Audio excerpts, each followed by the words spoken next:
So hello everyone, I am Monika from IELTS 9। ठीक है, इस वीडियो में लेट्स अंडरस्टैंड आइल्स रीडिंग का एक एक चीज़ सब बात होगी। पहले बात करेंगे types of IELTS reading test questions. ठीक है, तो इसमें कितने क्वेश्चन कितने टाइप्स के होते हैं और हर टाइप की हम एक्सरसाइज भी सॉल्व करूँगी मैं आपके साथ, सो डैट कि आप पूरा क्वेश्चन एक ही वीडियो में करके जाएँ मेरे साथ।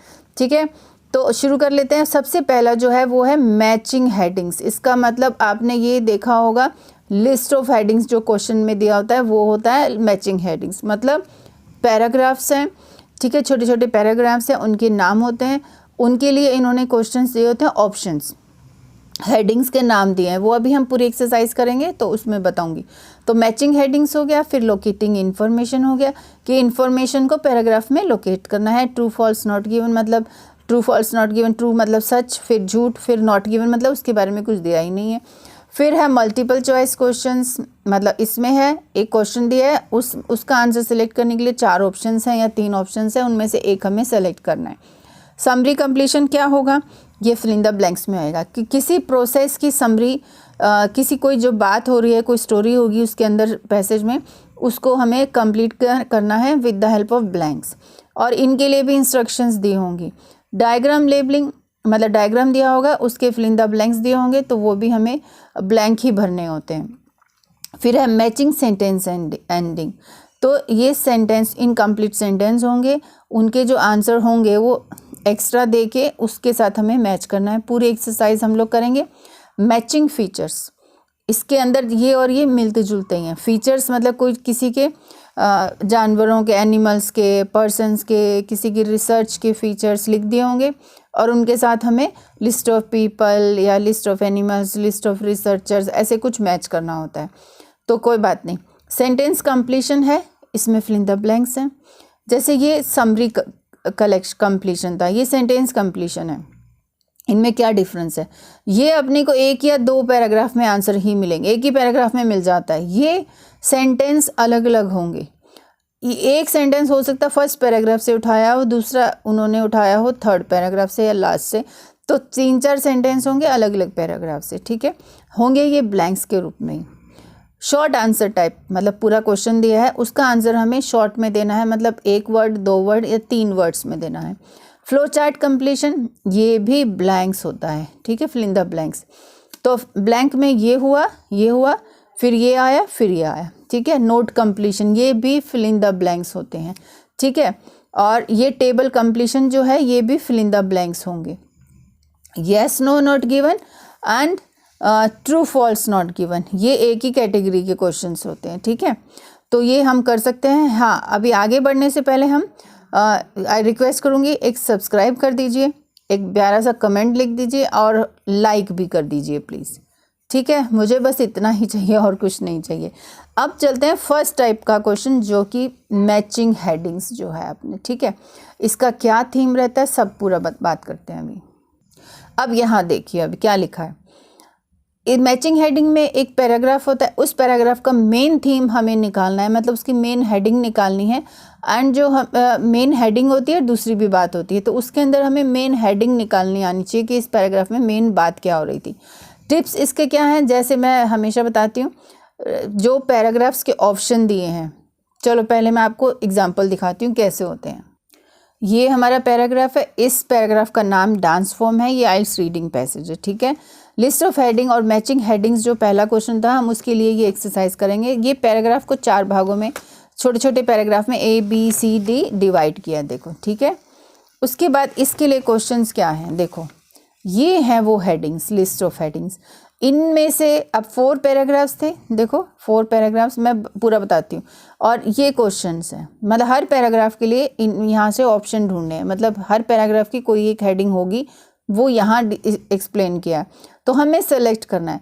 अब यहाँ क्वेश्चन पैराग्राफ तो 4 हैं लेकिन ऑप्शंस तो 7 है। येस ऑफ कोर्स, तभी तो कंफ्यूजिंग है कि क्या मैच हो सकता है हमें लगे इस पैराग्राफ के लिए ये भी ऑप्शन है, ये भी, तो फिर हमें आना चाहिए, पता होना चाहिए कि मेन बात क्या कर रहे थे। अच्छा, ये मैंने आपको बताया हेडिंग कैसी होती है। अब ये जो लिखा है ना, ये यहाँ से लेकर यहाँ तक, ये होती है इंस्ट्रक्शंस।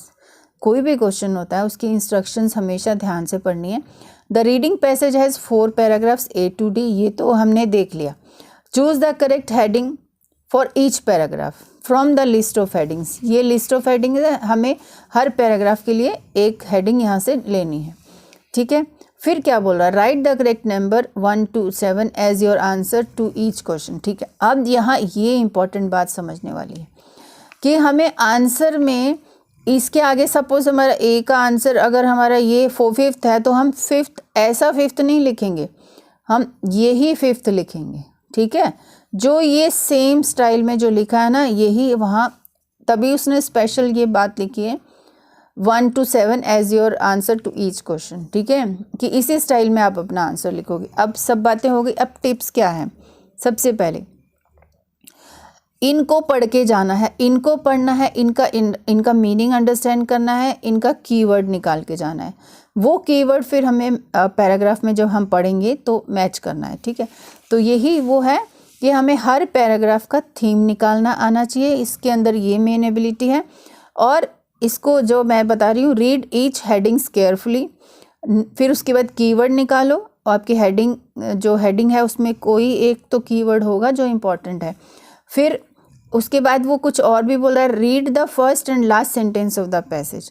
बट इसकी हेल्प से ये उन लोगों के लिए अच्छा जो 5 साढ़े 5 बैंड लाएंगे, लेकिन जिनको 7+ लाना है ना तो उनको तो फुल पैराग्राफ ही पढ़ना है।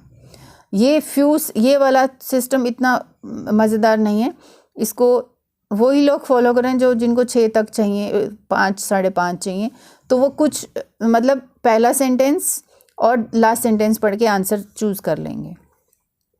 अभी एक्सरसाइज स्टार्ट कर देते हैं। ये फर्स्ट पैराग्राफ मैंने आपको दिखा दिया, ए पैराग्राफ, ठीक है। अभी इसको क्या करना है, जो तो ये सोच रहे हैं कि हम फर्स्ट सेंटेंस का मीनिंग क्या है, यहाँ से शुरू हो रहा है और फुल स्टॉप तक है, ये होता है फर्स्ट सेंटेंस। ये फर्स्ट लाइन की बात नहीं कह रहे, तो मैं तो ये कहूँगी अगर एक पढ़ रहे हो तो एक आधी लाइन और पढ़ लो, अच्छा है, या पूरा पढ़ लो, या स्टिक रहो अपने first sentence and last sentence. तो लास्ट सेंटेंस यहाँ से स्टार्ट हो रहा है यहाँ तक। चलो पढ़ते हैं first sentence. The word dance comes from the old German word. तो साथ साथ में एक और चीज़ है, किसी पर्सन का नाम आता है, कोई फिगर टाइप की, मतलब कोई न्यूमेरिकल नंबर आता है, उसको अंडर सर्कल कर दो। और नॉर्मल सी कोई चीज़ आती है जो लग रहा है कि वो इम्पॉर्टेंट हो सकती है आगे वाले क्वेश्चंस के लिए, तो हम उसको अंडरलाइन कर देंगे, ठीक है। जैसे ये आ गया न्यूमेरिकल 5 एलिमेंट्स, इसको मैंने सर्कल किया, इसको मैंने ये किया, ठीक है। ये इसलिए इम्पॉर्टेंट है कि अभी ये पहला टाइप का क्वेश्चन तो हमारा है लिस्ट ऑफ हेडिंग्स वाला। ये तो 4 ही क्वेश्चन है ना, ये देखो ये 4 ही तो क्वेश्चन है, लेकिन हमारा तो एक पैसेज में 13 क्वेश्चंस होते हैं। तो ये जो मैंने किया है ना, ये नेक्स्ट क्वेश्चन की लोकेशन ढूंढने में हेल्प होती है, ठीक है। बट इसका मतलब ये नहीं कि आप पूरा इसको काला कर दोगे, नहीं, ठीक है। आप पढ़ लेते हैं फिर देखते हैं। अच्छा, तो dance word comes from old German this which means to stretch. All dance forms are built upon stretching and relaxing, ठीक है। अब last sentence, even there are different sorts of dance forms such as jazz, folk dance, ballet, Irish dance, etc. related to different forms of mood and life, ठीक है। यहाँ पे अलग अलग dance के नाम लिए, यहाँ पे the word comes from old German, okay. तो हमने अभी इनको तो पढ़ा ही नहीं, कोई बात नहीं, इनको अभी मैं फिर से पढ़ा देती हूँ, लेकिन जो हमने स्टेप फॉलो करना था वो नहीं हो पाया, मैं बातों में लग गई, तो कोई बात नहीं। हमने ये पढ़ा first sentence and last sentence, इसको चलो मैच करते हैं। ऐसा भी कर सकते हैं जैसे मैंने अभी किया। इंडियन क्लासिकल डांस की बात नहीं हो रही थी, origin of jazz dance, origin of dance की तो हो रही है, ठीक है, लेकिन जैज डांस की बात नहीं हो रही। इसका मतलब ये फेक हेडिंग है, तो ये तो होगा ही नहीं, ठीक है। हो भी सकता है बट अभी के लिए हमने इसको कट किया। हैजार्ड्स ऑफ डांस, ये भी नहीं था। तो Michael Jackson as a rebellion, Michael Jackson भी नहीं था, तो ये भी नहीं था। Criticism on dance, types of dance की बात हो रही थी। देखो टाइप्स ऑफ डांस क्या लिखा है यहाँ पे, jazz, folk dance, ballet, Irish dance, etcetera. तो ये हम फर्स्ट पैराग्राफ के लिए हम क्या मैच कर सकते हैं, यहाँ पे मैं लिखती हूँ ये नंबर, ठीक है। अब सेकंड पैराग्राफ, हाँ, जो फर्स्ट स्टेप मिस हुआ था कि पैराग्राफ पढ़ने से पहले हमें ये सब पढ़ना चाहिए, तो उसको पढ़ते हुए क्या करना है, इसको हम पढ़ेंगे, इसका मीनिंग समझेंगे एंड कीवर्ड। तो इसमें कीवर्ड इंडियन क्लासिकल जो है डांस, यही तीनों ही कीवर्ड हैं। तो मतलब इंडियन क्लासिकल डांस के बारे में कहीं बात हो रही होगी तो वो हमारा आंसर होगा।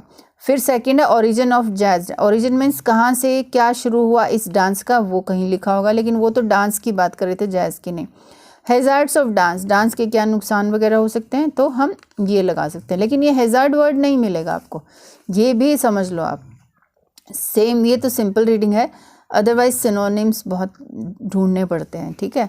तो Michael Jackson as a rebellion, अब कुछ लोगों को ये भी नहीं पता होगा, मतलब जो अपोजिट बात करे और जो किसी के विरुद्ध हो तो वो रेबिलियन होता है, ठीक है। और दिस पर्सन कोई नाम ही लग रहा है मुझे तो ये, ठीक है, ये तो पूरा का पूरा ही वो है। क्रिटिसिज्म ऑन डांस, अब इसमें क्रिटिसिज्म ऑन डांस के बारे में कहीं हो रहा होगा तो वो हमारा ऑप्शन। फिर टाइप्स ऑफ डांस, डांस के डिफरेंट टाइप्स के नाम लिखे होंगे कहीं पे, तो वो फर्स्ट पैराग्राफ में हम लोग ढूंढ चुके हैं। अब बी पैराग्राफ पढ़ो और let's find the answer. Now let's look it. Dance can be even therapeutic if we dance without, so मैं अब एक, मेरा पूरा नहीं हुआ, कोमा है। If we dance without caring about the way we dance, it releases the stress and anxiety embedded in a unconscious mind. Okay, last sentence, last sentence कहाँ से है? It is further broken down into 3 components which are नाट्य, नृत्य and नृत्य। One of the great books about Indian dance is नाट्य शास्त्र written by Bharat मुनि। Okay, first sentence पढ़ा, लास्ट सेंटेंस पढ़ा, तो मैच करो कुछ भी। If you do not know, अगर आपको ये नहीं पता क्या है तो फिर आपको थोड़ा पढ़ना पड़ेगा, क्योंकि नाट्य नृत्य ये इंडियन क्लासिकल डांस के नाम है। लेकिन फिर भी अगर मुझे ये देखो पूरा वर्ड पूरा का पूरा ये यहाँ पे लिखा हुआ दिख रहा है इंडियन क्लासिकल डांस, तो ये भी मैच करके हम अपना आंसर लगा सकते हैं। और मैं तो यही कहूँगी कि पूरा पैराग्राफ को ही पढ़ लो, लेकिन हाँ जिनको 5 साढ़े 5 चाहिए वो ये चीज़ पढ़ सकते हैं, पहला सेंटेंस, पहला 2 सेंटेंसेस और लास्ट सेंटेंसेस, ठीक है। तो हमें आंसर क्या मिला, तो और तो कुछ ऐसा है नहीं। देखो ये इंडियन क्लासिकल डांस, यहाँ इनमें से ना तो माइकल जैक्सन था, देखो कहीं पे दिख रहा है क्या, ना तो माइकल जैक्सन है, ना तो ये क्रिटिसिज्म है, ना हैज़ार्ड्स हो रहा है, बस ये तो बात ही कर रहे हैं। It is further broken down into this and this, बल्कि ये तो कह रहा था स्ट्रेस एंड एंग्जाइटी को रिलीज़ करता है अनकॉन्शियस माइंड को व्हेन वी डांस। तो क्रिटिसिज्म तो नहीं है, ठीक है, ना तो हैज़ार्ड्स है ना क्रिटिसिज्म है, तो हम क्या लगाएंगे इसके साथ, तो हम बी पैराग्राफ के साथ लगा देंगे नंबर 1, ये अपना आंसर। आंसर शीट में 1 नंबर क्वेश्चन के आगे ये लिखना है, 2 के आगे ये लिखना है, ये नहीं लिखना है, ये तो बस क्वेश्चन में दिया है, ठीक है। अब सी पैराग्राफ पढ़ते हैं। नाउ सी पैराग्राफ देखो, there are instances where dance forms of minority became popular in the world. For example, jazz has its roots in Africa. देखो jazz डांस आ गया, ओरिजिन भी आ गया है, रूट्स मतलब ओरिजिन कहाँ से स्टार्ट हुआ था, बट फिर भी हम थोड़ा आगे देखेंगे। ये हमारा फर्स्ट पैराग्राफ और लास्ट फर्स्ट सेंटेंस हुआ, first 2 sentences, last sentence, jazz dance become a popular feature in ballroom in 1940 and 1950। ये पॉपुलर हो गया बॉलरूम में इन ईयर्स में। Jack Cole and are some of the popular jazz dancers. मैं जैसे बीच में नहीं पढ़ती हूँ, मेरे लिए ये अननेसेसरी इन्फॉर्मेशन है, इसको रीड करना, ठीक है। हाँ, मैंने इसको सर्कल किया क्योंकि ये आगे वाले क्वेश्चन में काम आ सकता है, ठीक है। तो ये जैज के बारे में बात हो रही है, कहाँ से शुरू हुआ और उसके फेमस ये जो पर्सन है ये डांसर हैं, ठीक है। फेमस पर्सन एक तो यहाँ दिया है, कुछ पर्सन का नाम है और ये, लेकिन ये तो इसमें मैच नहीं हो रहा, तो हम क्या मैच कर सकते हैं। ये हमारा देखो, हमने इसको सेलेक्ट किया तो हम इसको काट देंगे भाई, ताकि हम दोबारा ना पढ़ पाए, ठीक है। ओरिजिन ऑफ हाँ ओरिजिन भी लगा सकते हैं, लेकिन पहले एक बार पढ़ लेते हैं। हैज़ार्ड्स ऑफ डांस की बात नहीं हो रही है, माइकल जैक्सन की भी बात नहीं हो रही है, रुडोल्फ की भी बात नहीं, क्रिटिसिज्म की भी बात नहीं, और ये वाला हम लगा चुके हैं। तो क्या लगाएंगे, ये लगाते हैं ओरिजिन ऑफ जैज डांस, तो हमने इसको भी लगा लिया, इसको भी लगा लिया, इसको भी लगा लिया। तो पैराग्राफ सी के लिए हम लिख देंगे सेकंड नंबर आंसर, ठीक है। ये हुआ हमारा सेकंड आंसर, ठीक है। अभी डी पैराग्राफ रहता है, अभी इसको पढ़ लेते हैं। या तो अब देखो आप इसमें पढ़ो, one can even use the dance as a resistance against domination, ठीक है।